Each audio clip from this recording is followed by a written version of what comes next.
Hello friends, welcome to Chandu's kitchen and vlogs. చిక్కుడుగాయ curry masala. కడాయిలో పల్లీలు నువ్వులు వేయించుకొని చల్లార్చుకోవాలి. కొంచెం చింతపండు నానేయాలి. 3 పావుల నూనెను వేయాలి.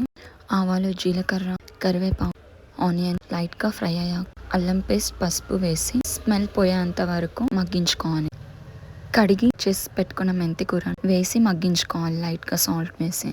ఇదంతా మగ్గేలోపు పల్లీలు, నువ్వులు, 1 స్పూన్ కారం, 1/2 స్పూన్ సాల్ట్ కచ్చా పచ్చాగా గ్రైండ్ చేసి పెట్టుకోవాలి.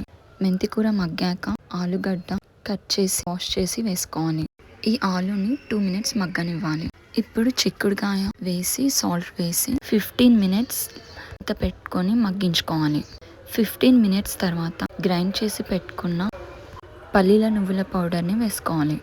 ఇదంతా కలిపేసుకొని 5 మినిట్స్ మగ్గనివ్వాలి.